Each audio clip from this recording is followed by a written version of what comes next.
lot of fun, but the journey, just learning from these guys. I'm supposed to be teaching them, and that I'm their coach, but they taught me a whole lot as well. So it was an amazing ride, and that's all I can say. I could get more into it as we go, which I will. But from my experiences, I wrote a book last year called Habits of a Champion, which really is not, you read so many books today, and there's a lot of books that I feel are more classroom and theory based. It would be like reading a book on how to do real estate, and then you actually go out in the field and you say, wait, I'm learning a lot more by being in the field than by that book that I just read. So that was the whole idea behind my book. I wanted to create a real manual for people to use throughout their life, as opposed to just something that was theory based and classroom based. Yeah. I'm dying to ask you this question, and then I'll let you talk about your book for sure. Yeah. I'll speak for myself, wanting to be the best in anything that I've ever done, right? And what it takes, the grit it takes to be number one or to be the best, right? And you've been around like amazing athletes and arguably some of the best baseball players to ever play the game. And what have you learned from conditioning them and watching them play and being around them? What was it like? Yeah, for me, I had a unique role, right? So my job was to condition them physically, keep them physically strong, but also alongside that, it was to keep them mentally strong. And baseball, what's interesting about the game, is a game based on failure. So if you fail 7 times and succeed 3, you're considered one of the best in the world. So how do you deal with that? How do you deal with failure 7 times, succeed 3, and still see yourself as a winner? And, what I learned just in being around these high performance players is that they were masters at actually embracing failure, because they didn't look at life as like, failure or success. They took failure with them and realized that failure and success, they were a team. And in order to succeed, you have to fail. And even if you fail, you will also succeed. So there was a lot of habits and behaviors that these guys, brought with them each day that led to the success that they had. And I just found, here's the thing. I wrote a chapter in my book called Never Get Too High, Never Get Too Low.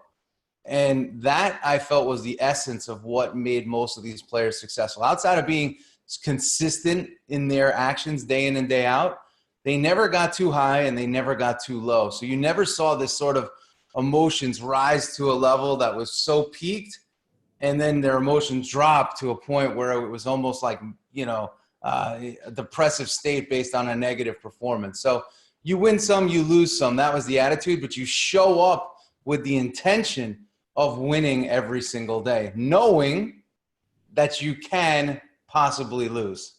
So it's just not emotionally attaching to outcomes. Yeah. Oh, I love that. Yeah.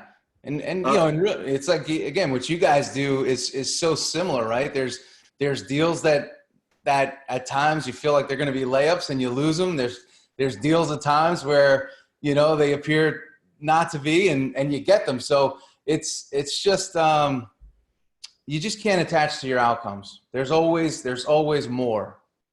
You struck a chord with me, because it's very easy for us in real estate, right, to get done a deal, and it's a big deal, right? The commission's really high, and we're all excited. We get the check, and it's easy to get caught up in that and to kind of take the foot off the pedal, right? Yeah. And then you lose a deal, and it's like you were counting on that, and it's kind of like you get down a little bit, and it's what you're saying is so true. Like, don't get too high, don't get too low. Just stay kind of in the middle, like steady Eddie, right?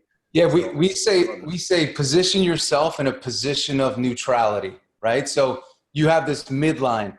You can go above the line and you get really excited. You go below the line and you get really depressed, right? You get down, you get upset, you get frustrated.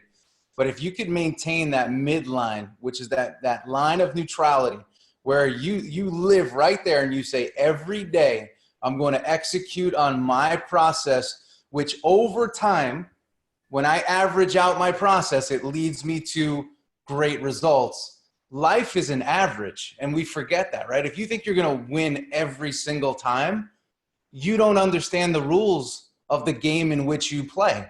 And there's hitters that like in baseball, there's hitters that think that way. They think they're going to bat 1,000. They think they're going to get a hit every time up. And it's like, no. That is a recipe for disaster. What you want to do is you want to be competitive every at bat. You don't want to swing at bad pitches. You want to swing at good pitches. But there's going to be times that you're going to get out. And it's the same thing in any industry, right? Our work is really, it's based on an average. And if you have the right daily habits, if you have the right mindsets, if you have the right behaviors, you're going to produce over time.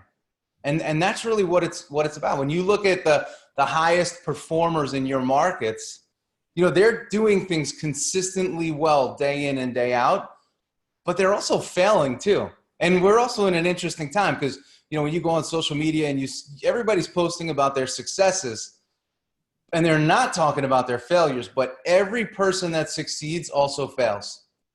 And I'm sure you've heard that in this interview series. There's been everybody that's come on here to talk has probably failed. I'd bet everything I have on it. There's no question. You know, it's funny. I was lucky enough to be on a charity call. We have a day, 1 day a year, Red Day, where we all, you know, give back to our communities. And one of the guests for KWRI was Mo, or Mariano Rivera. Yeah. And obviously a huge fan of his. And it's funny listening to him and how humble he is. And talking about work ethic and like his family is everything to him. I thought it was a great interview. Can you shed some light real quick on kind of the differences between, say, a Mariano Rivera and a Derek Jeter and then an A-Rod? Yeah. So I wanted to hold the phone up only because I want to show like an example. Like those guys, they live inside of this box, right? They put all the important things inside of this box, right? And they don't worry about anything outside of the box. So, you know, when you talk about Mo, what's important, right? Family, God, baseball. Yep. That's it. That was it. Family, God, baseball. 3 things. It wasn't, I remember so many times talking to him and I would say, Mo, you know, did you ever play for the money? He said, no. Money came because of how I played, right? So again, he's reaffirming the power of a great process. If I go out and perform, as a result, I get compensated very well for my performance. Now, what does it take to have a great performance? It takes consistent day-to-day practice and consistent day-to-day behaviors, which lead to predictable outcomes of success. So those guys that you just mentioned, they lived inside of this box. Now, you talk about a player like A-Rod, he was a little bit more concerned with what was outside the box, right? He cared more about the fame aspect of it. He cared more about what the crowd thought, and he was doing things more for an external applause, where these other guys were much more convicted and enjoyed being in that box. And they realized, hey, if I stay in this box, life is a lot easier, right? So it would be like in real estate, Chris, it would be like everybody trying to do their job to impress you as their leader, as opposed to doing it because this is why I do what I do. I love what I do. This is what's important to me. And as a result of focusing on those things, I produce, as opposed to doing what I do for, you know, the validation of my leadership or the validation of other agents and the validation of the external factors. So what Mo was the best at was not really giving a shit about any external factors because they don't matter. It's just about the internal. And again, there's so much, it's so easy to compare yourself today that it gets very dangerous because you forget why you do what you do and you start doing things for other people and you look back and you say, wait, how come I'm not happy? How come I'm not enjoying what I'm doing? And you're just making it more difficult on yourself. So stay within your own box, live in that box and say, hey, what are the things that are important to me?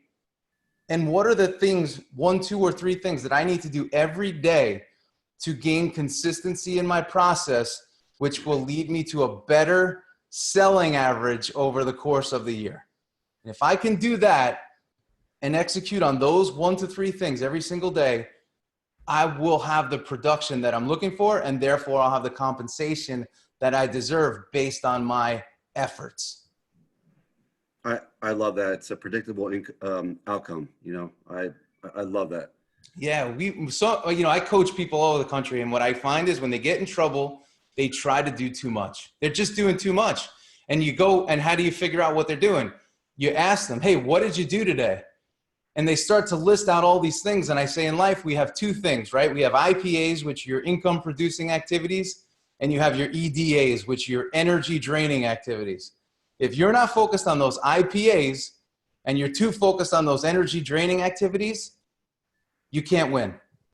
So true. I love that. Yeah. Can you talk a little bit about your book? And then I definitely want to leave about 8 minutes, 10 minutes to questions. I'm sure some of these great people want to, have some questions for you. Yeah. So again, the book was, I didn't intend on ever really writing a book, but as a coach, it's my job to really acquire as much knowledge and as much skill as possible so I can give and pay that forward to the people in which I coach. And what I started to see, like I said, was a lot of classroom and theory-based works that were out there on personal development, on self-help, and even in coaching. And I said, what's really interesting is I get to go to work every day and watch the highest performers perform. I get to watch their behavior and skill sets every single day live. And what I was reading and what I was seeing, there was a huge gap. And you ever read a book and feel like, man, do I do anything right? Is there anything that I do in my life that's right? Because when I read this book, I feel like my morning routine sucks because I don't have one. I feel like this doesn't work. So you read these books and you feel horrible about yourself. So I wanted to write a book that said, hey, listen, I'm not better than you. I want to share with you what I experienced, but I also want to share with you what all of these high performers experience on a day-to-day basis.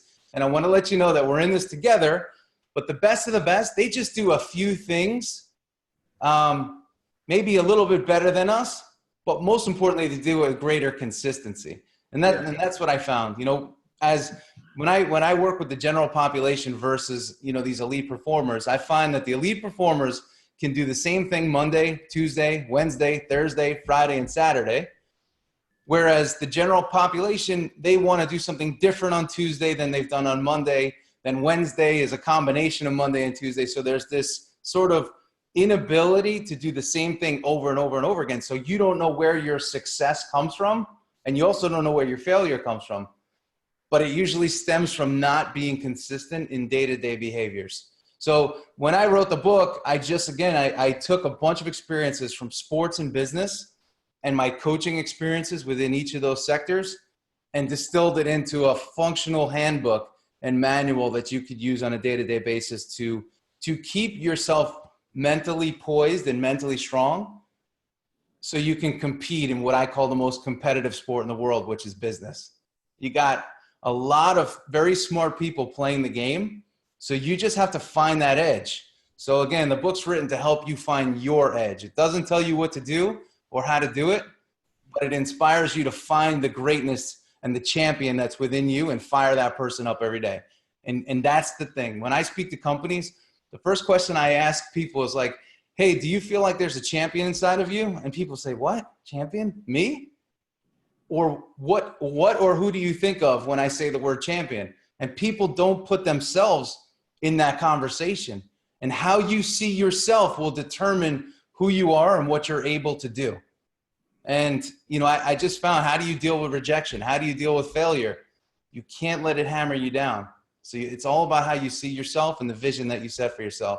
And that's really what the book's about, is you seeing yourself as a champion and building yourself up to be one. I love that. Yeah. It's funny in our profession, like the number one thing that you can do is lead generation, right? It's one of the most important things that you can do. And, for a lot of people, lead gen is boring, or they don't, you don't want to do it. And it's the one thing that you have to do consistently. And it's kind of what you're talking about. It's kind of doing those things, those activities that are boring or you don't want to do, and doing them consistently, to produce, an amazing outcome. Yeah. And, and I find that, at least in our profession, that the things that are like really important, a lot of agents just they're in and out. It's like cyclical. They do it, then they don't do it, then they do it, then they don't do it. And there's not a lot of consistency to it. Yeah, you know what, Chris? It's almost like it's like working out, right? It's the same thing. There's people that show up every day, and then there's people where the gyms make all their money. They come once, maybe a month, or they come once every couple of weeks. But and I should have started off with this, but real estate is actually one of those professions that I love. When I'm not coaching, I spend a lot of time on Zillow. I spend a lot of time on Realtor looking at really investment properties. It's something that I have a passion for. And I will tell you this, it's amazing how many times I reach out for information on a property and people don't get back to me. They don't get back to you. And it's crazy to me because, I mean, I'm an active lead for you. Yeah. But, sometimes too, even in some of these like sites like that, we get used to, oh, here's another lead, another tire kicker, or what are they? But you have to realize that you don't know who's on the other side of that. And the other thing is too, I've purchased a lot of different properties, in my lifetime. Do you know I never hear from those agents ever again after the sale? I believe it. It's bizarre. And it's crazy to me. Like real estate, the transaction is one of the biggest transactions that people are going to engage in their life.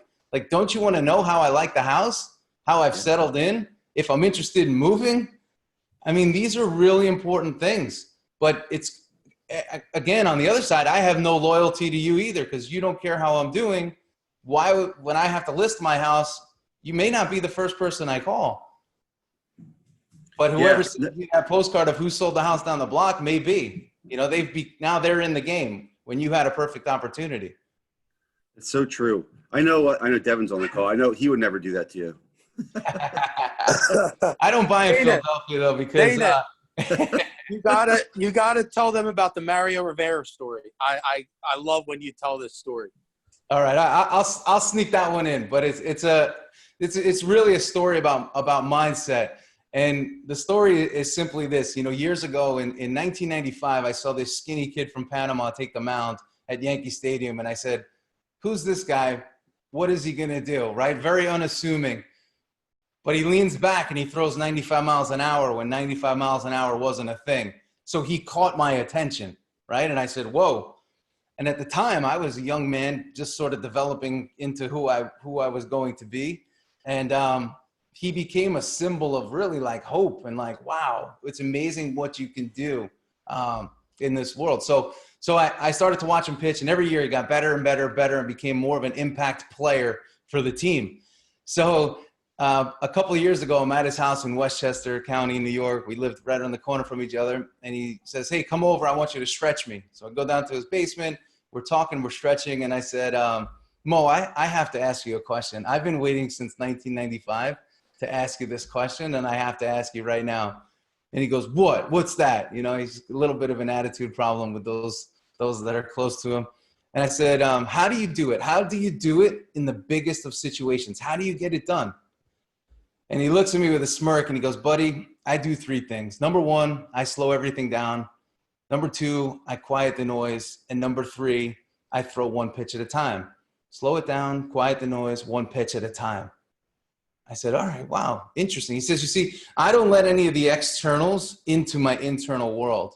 He said, "I'm in full control when I'm out on that mound. I don't care about the crowd. I don't care about the noise." He says, "I look at it all like I control the dials." And I said, "Well, that's great, but what about the big situations like game on the line, World Series?" And he looked at me, and this was the line that really changed my life in terms of, mindset. And he said, "Buddy, there are no big situations. Every situation is the same. We decide what's a big situation, and we decide what we give life to." So it's like, "Oh my gosh, this listing is a multi-million-dollar listing." It's like, well, service that person the same way you would somebody that has a smaller listing. Yep. But we decide what we give life to. And when you realize that, even when you feel like emotions taking you over, you get the sweaty palms, you feel your heart rate elevate, just realize you're giving life to that state in which you're in. That's you. You're deciding to create that reaction by how you're thinking. And that advice was really powerful. And that's how the best of the best get it done at the highest level. They want the ball and they're excited for the big moment. They're not scared for it. I love that. That's awesome. And Yeah. you know, it's funny when Mariano was on that call, that Zoom call, um, he talked about, or the question was, you know, why do you only have one pitch, you know, the cutter? And you know, Mo was like, well, listen, you know, it wasn't always like that. I tried some different pitches. It didn't really work for me. Mm. And you know, my thought was I focus on one thing, right? I focus on one pitch, and then I make that pitch the best pitch. And it was so eye-opening for me. Like he focused on one thing, he focused on one pitch, and he was the best at it. Yeah. Yeah. And hitters knew what was coming, right? But they still couldn't hit it though. Every time, it goes. I mean, listen, that's sort of the anthem of Keller Williams, right? The one thing. But it's also, I have a saying that's similar to that. And I say early diversification, or really diversification, is where entrepreneurs go to die. Because most people, once they split their attention, they no longer pay attention. They've lost focus. So whatever it is that you do, like if you can really dial everything down to its most singular form, whatever it is for you. And here's the thing, you're not wrong, whatever it is for you. If you want to specialize in like, hey, all I do, and I'm not telling you how to run your business, I'm just giving an example. All I do is specialize in multi-families in Philadelphia. Like that could be your thing, but just be the best at it. And don't be influenced by other people telling you what it is that you should do. Just find that segment of the market that you're most passionate about, and just commit to being the best. And how do you become the best? You learn the most about the market. You learn the most about that segment, and you learn the most about your customer too. And that's it's so important, and it's often forgotten. But life, again, the more singular you can get, and the more hyper-focused and niched out you can get, the better you're going to be. And you know, we have a lot of different squares here. Think about if every person in a square on this call had a specialization, we'd have a lot of specialists, right? And we'd cover the whole market. So it's pretty cool and it makes life so much easier. You know, I watch people draw out business plans and execution plans, and there's lines pointing to bubbles and lines going to other lines. And you look at this thing, you say, well, what do I do? And I was on a call last week with a guy in finance, and I asked him one question. I said, what is your hamburger? Like, if you're McDonald's, we're all a franchise of McDonald's, right? In our own way. What is our burger? What is that great burger that we make and that we're known for? Or are you too focused on the pickles and everything else? Don't be focused on everything else. The burger is the key, and you can't forget it. Love that. I want to open it up for questions. So please, guys, ask Dana, you know, whatever questions you may have. This is a great time to do it.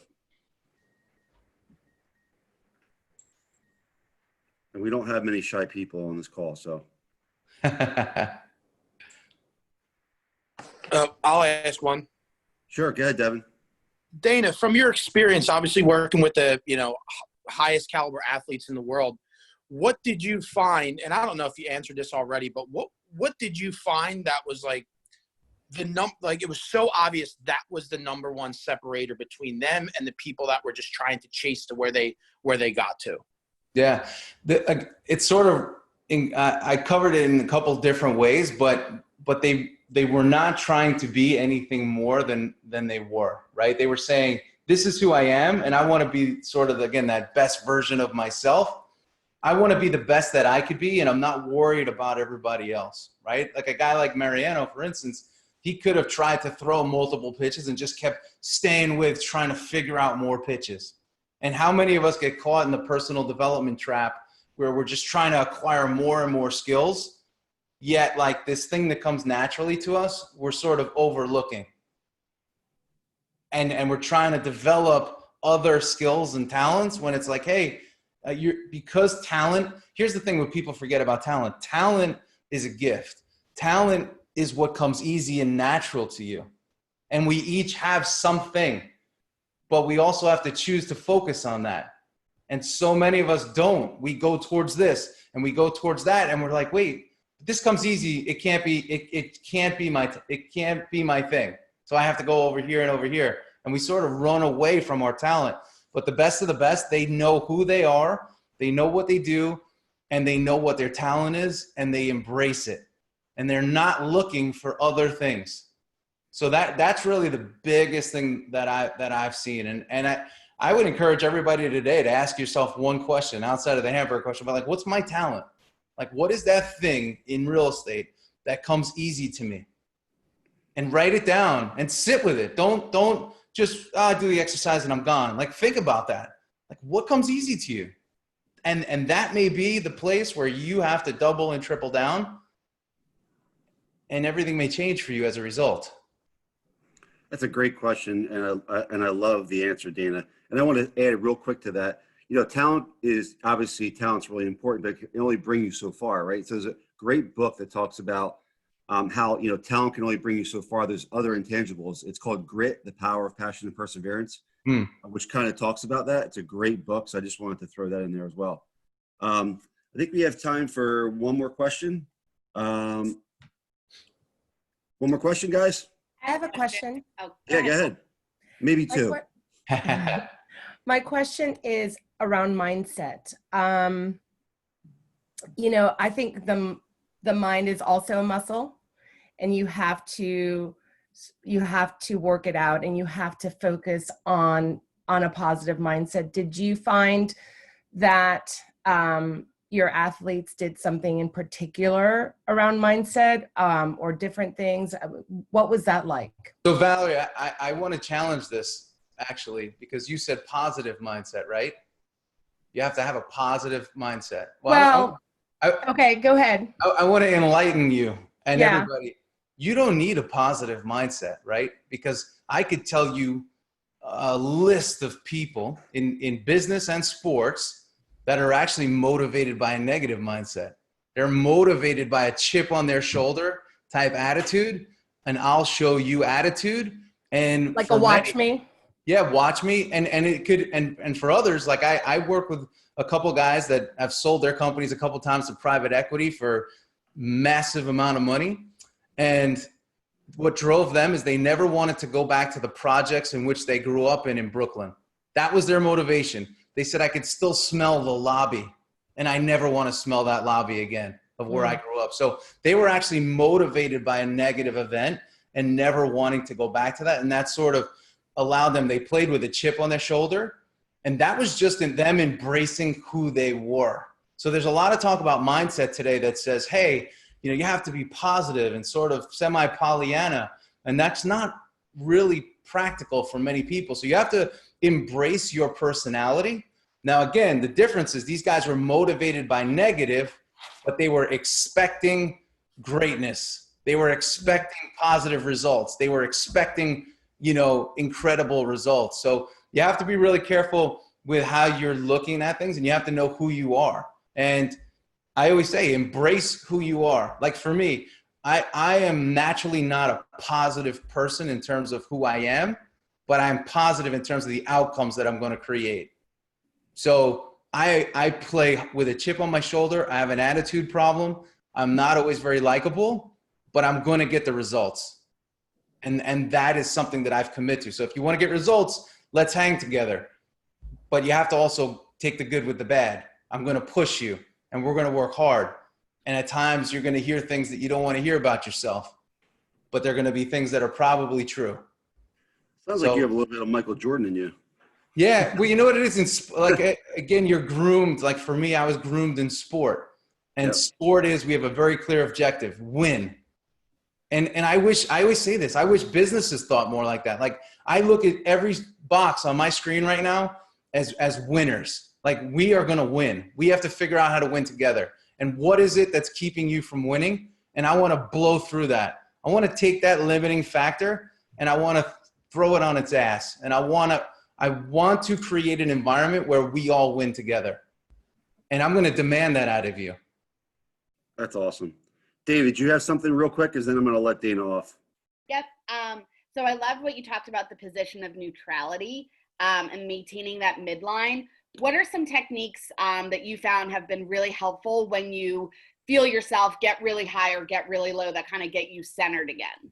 Yeah. Great question. Well, the first thing is, right, we want to know why we get high and why we get low. So I always talk a lot about these tripwires, right? There's these tripwires that keep catching us, that we keep getting tripped up on. And a lot of it has to do with really what your internal dialogue is. So Dana, if I were to ask you this question, what's something that sort of catches you up, like sort of you keep getting tripped up on and it makes you anxious? I don't like failure. Right. Okay. So failure, right? You don't like failure. So because you don't like failure, what is it that you try not to do? I try to be proactive and not get in situations that I think might lead me down that path. Right. So in essence, you're trying not to what? Fail. So your operating system is based on trying not to fail, right? So think about that. Like for you, this is going to be a big takeaway for you. You go into your day subconsciously and consciously trying not to fail. Now, what if I rewired you to say, I want to focus you on winning, right? Not trying not to fail, but we're going to go out and we're going to try to win today. We're going to win today. So you put yourself, you take away the ups and the downs, because those ups and downs are created by anything that puts you in a position that resembles failure. It sort of accelerates you. It tightens you. It puts you in a defensive posture and a contraction-based posture, where if I could rewire you to think about winning and seeing how winning loosens you up, it stands you up tall and it makes you excited. Now I've put you in a better relationship with that position of neutrality, as opposed to trying not to fail. People that try not to fail, you know what happens? They fail. They fail at meeting their true potential. So they can't exceed where they are because they're playing in a defensive posture. That's awesome, Dana. Thanks, man. I can't thank you enough for pouring into us. I mean, I got so many great ahas from this, and I know that in the near future, I'd love to have you come speak live in person. We'll talk more about that for sure, but I can't thank you enough, and I appreciate you. Yeah, you got it. And I'll put it in the chat here. I don't know if everybody can see it, but I'll give you my email just so you have it. But any questions you have, I'm happy to hang with you guys. Because you know what it is? I know how hard it is. Like business, again, like I said, it's not easy. And I never want to be the person that comes on and says, hey, it's just, you just got to do this and you'll be great. And it's a process, right? It's confidence building is all about a process. And when you get that right, the results just start to happen. So we want to take that force away, and we want to make you the force so things start to happen for you. Awesome. Thanks, Dana. Thank you. I appreciate everybody. See you guys. All right.